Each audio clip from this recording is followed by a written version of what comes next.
Hey everybody, Dave Scmittou here, and I am so glad to be a part of this introductory lesson in the Teacher Success Summit. I was told to try to keep this to 5 or 6 minutes. Knowing me, I'm just going to say thank you for sticking with me for the next 7 to 8 minutes. I really, really appreciate it. And we're at a time right now where a lot of us are trying to learn as much as we can, as quickly as we can. And I'm going to try my best to respect that and guide you through some principles that I think are pretty important and pretty powerful. So if you'll bear with me, let's jump right in as we talk assessing students during remote learning.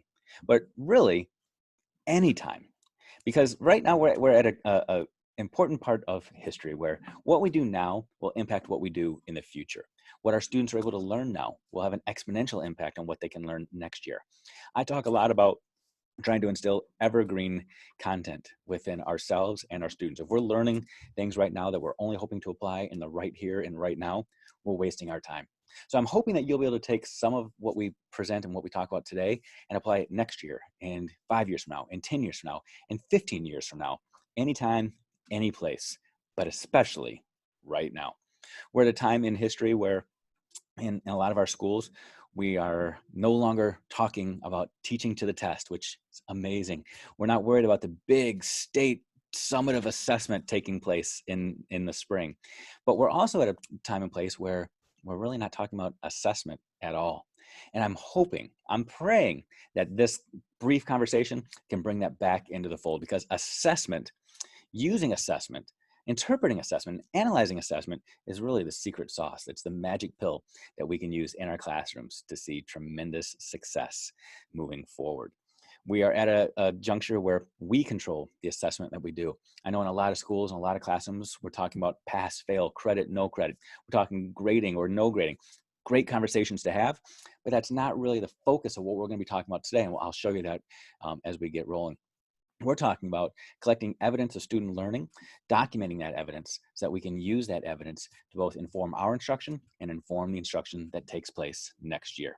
So if you'll track with me, let's go through and start talking about student assessment. So in front of us right now, I have a screen that shows what my own 8th grade son's report card looks like as of right now. At the end of the 3rd marking period, his school said we're going to be in a hold harmless pattern. Whatever students' grades were at the end of the 3rd marking period are going to be their final grades for the year. But I ask you, if you're the parent of this student, if you were me, what areas do you celebrate? What areas do you have concern about? What information do you use to help make informed decisions about next year? If you're a classroom teacher, if you're an administrator, if you're a counselor, and this is a report card that you see, what areas do you celebrate? What areas are you concerned about? There might be some of you that look at that language arts grade and say, ooh, that's going to be my area of concern. Look at his grade to start off as a B plus, and now it's down to a C. His grades have regressed. But that's only true if the standards have stayed the same, if he's learning the same content, learning the same skills, and for some reason is showing a regression in skills. So maybe it's possible that at the 3rd marking period, he was doing some skills that he's just not comfortable with, which is actually the reality. He was doing a lot of speeches, whereas early on in the year, he was doing a lot of reading and writing. Some might look at his math grade and say, wow, he's really progressed. However, a lot of you math teachers out there understand that math is built off of foundations of knowledge. Oftentimes, when you're able to show success early on, it leads to success later on. And likewise, if you struggle early on, it leads to struggles later on because the foundations build upon each other. In this case, my son had a C minus early on, but was able to build it to a B plus. I would question how that's possible. Did he gain understanding on the content from early on that he struggled with, or is it completely new skills and no real cross-pollination of ideas? Some might look at the art and PE grades, for example, and say, oh, those don't really matter. Those are just electives. Those are blow-off classes. In my own son's case, though, I would argue those matter a lot. My son is not a kid that spends all his time playing sports. Actually, right now, as I'm recording this, he's upstairs in his room playing Fortnite for probably the 6th or 7th hour today. PE is not his wheelhouse. He hates changing in the locker room, yet he does it. Art, not his wheelhouse either. He doesn't really like to sit down and draw or color or paint. He's getting an A in that. I actually celebrate that. If I can assume that those grades reflect mastery, not effort, or are they effort, not mastery, you get the gist. The idea of grades being our method for assessment and telling us something accurately can sometimes be a little confusing as we move forward. How about talking partially proficient, proficient, advanced, minimally effective, talking about scale scores or RIT points? This year, we don't have a lot of that, which is good because I'll be honest with you, I am a central office admitter, a former building administrator, a former classroom teacher, and those things don't really tell me a whole lot other than what label to assign a kid. Very rarely do they tell me what I need to do differently with an individual student. So how can we determine what our kids know, what they don't know, and how we can course correct? Well, I'm going to just challenge you right now that in this time in our history and in our schools, a focus on the focus is probably more important now than ever before. When I say a focus on the focus, I say we need to focus on the stuff that matters most. And in all of our states have put together a list of standards, and they said, these are the standards that you must focus on in your classrooms. This needs to be the central idea that comes together, whether you're a language arts teacher, a math teacher, social studies teacher, science teacher, a third grade teacher, a PE teacher. We all have standards. I've said before, a standard is only standard if it's standard, which seems kind of ridiculous, but it's true. Oftentimes we have standards, yet how we approach those standards in classrooms is completely different. And the reason is because of this slide. I pulled this from just looking at what we have in the state of Michigan. We are a Common Core state where we took the Common Core and kind of adapted it to our own use. We also have the next generation science standards. Did you know that in 6th grade, there are a total of 257 core standards for a student to master, not just to cover, to master? Remember, a standard's only standard if it's standard. 257. That means the average student, if they're in school for 180 days, meaning they're not homesick, there are no snow days, there are no days where the schools are closed for COVID-19. There are 180 days of school, 257 standards. That means that they are mastering a standard every 0.7 days. If you throw in special areas, because we believe that kids need to be well-rounded, special areas of art, music, and PE, that number goes up to 1,431 standards.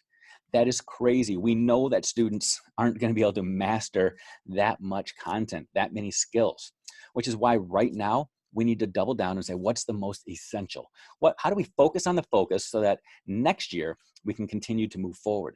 We can't just supplement. We can't just continue to focus on enrichment. We need to keep moving forward. So how do we decide what's the most important? Well, here's a challenge for you. I would say you focus on the skills that have leverage, that have endurance, and have a high depth of knowledge. One of the things that you might decide to do is take your list of standards for your individual classroom. Don't worry, 257 is for every single subject area. In your class, you probably have close to 50 or 60, depending on if you teach math, science, social studies, language arts, or an elementary level. Take a look at your standards. And I want you to go through each standard and just give it a little tally mark if it's a standard that you believe provides leverage to another subject area. If it's a language arts standard and it provides leverage to science or social studies, give it a point. If it's a math standard and provides leverage to social studies or science, give it a point. You get the idea. I want you to give it a point if it's a standard that you believe has endurance. Endurance meaning it's a building block to learning in future grades. If you have a social studies standard and you say they need to know this in order to understand social studies next year or the year after, give it a point. And then I want you to look at your standards through the lens of Bloom's taxonomy. A lot of districts use Webb's depth of knowledge, which is fine. I use Bloom's because it allows us to disaggregate our information a little bit differently. And I want you to give your standards a point based off of where it falls on Bloom's taxonomy. If it is a recall level standard, give it a point. Understanding, I want you to give it 2 points. Application, give it 3. Analysis, 4. Synthesis, 5. Creation, 6. I want you to give it a point based off of where it falls on Bloom's taxonomy. If you're not sure about where it falls on Bloom's, I want you to guess. Basically, if it just requires the kids to memorize, just give it a 1 or 2. If it requires the kids to do something and to try to make sense of something in a new way, give it a 3 or 4. If it requires them to actually create and build and design something new, give it a 5 or 6. There's the summary. Then I want you to take that list and say, which of these standards have the most points? You'll probably come out with a top 10 list. From that list, you're going to be able to decide which standards to focus on at the end of the year. Those are the standards that have the greatest leverage. What my teachers do is that we then take those and we throw those into a rubric.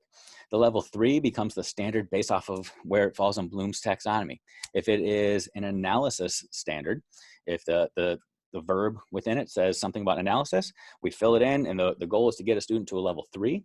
And then then level 2 would be below analysis, would be application on Bloom's taxonomy. Level 1 would be understanding. We just build backwards. Level 4, that advanced, would be the next verb on Bloom's taxonomy. a little hidden gem that most of you didn't know, that's actually how the Common Core standards were written. They build off of the taxonomy. Level 4 in 6th grade is actually 7th grade proficiency. Level 4 in 3rd grade is actually 4th grade proficiency. So kind of interesting, but we'll talk about that later on. Then you need to figure out how you're going to actually assess your students. This is a simple little strategy you can use if you do continue to use quizzes and tests and paper and pencil, or even Google Classroom, or the Google Suite somehow, Microsoft Meetings, whatever. If you want to do a 10-question quiz, go for it. What I encourage teachers to do is use the first 6 questions just to focus on current content. Make sure your students are able to get at least 4 out of the 6 correct to get that credit, no credit, pass, fail, because that's better than half. Then I want you to give 2 questions based off of past content to figure out if your students still have that content truly mastered. If they just learned it for the last test or the last quiz, then it wasn't truly mastered. See if they can still identify 2 points. Remember, this isn't just basic recall. These are standards that you identify that mattered. So they're greater depth than just memorizing the name of a president or the year a battle was fought or a part of speech. It requires some sort of complex thought. And then give 2 questions about future content, something that's going to be happening going forward. Why is this important to break it down into three areas? Number 1, all assessments are both formative and summative. They're both a collection of evidence of mastery, and they tell you where to go and how to change your instruction. I also encourage people to say that students have to demonstrate mastery 3 times in order for it to truly be mastered. I say that it needs to be 3 times that are consistent. Play tic-tac-toe with student assessment. On that last quiz or test I just showed you, if they can get credit in all 3 of those boxes, hey, that's 3 in a row. They're showing present understanding, past understanding, and they know it into the future. Hey, that's tic-tac-toe. Maybe you give the same skill or the same standard is assessed multiple times throughout the year in multiple questions in multiple ways. Anytime a student is able to show mastery 3 times in a row, give the student credit. I also say consistency matters. It needs to be 3 times in a row. Showing understanding in week 3 and in week 7 and then in week 10, but without showing understanding in the middle, doesn't necessarily show mastery. Oftentimes that shows lucky guesses or inconsistent understanding. You can have it very, very simple. You can have your standards listed out with simple check marks. Did the kid get it? Did they not get it? Pass, not pass. Credit, no credit. 3 check marks in a row equals completion and mastery. Maybe you are using the rubric and you're looking for 3 consecutive pieces of evidence of 3s or 4s. Awesome. Maybe you're using percentages still and you're looking for mastery in the 80s or 90th percentile. Okay, cool. If that's what you need to do, go for it. It's a way to get that credit, no credit, without it necessarily reflecting, did the kid simply show up for a Zoom meeting or a Google meeting? Is my credit, no credit, is my pass fail truly based off of mastery? I hope this helps and gets you rolling as you start thinking about how to assess student learning in this time of remote learning.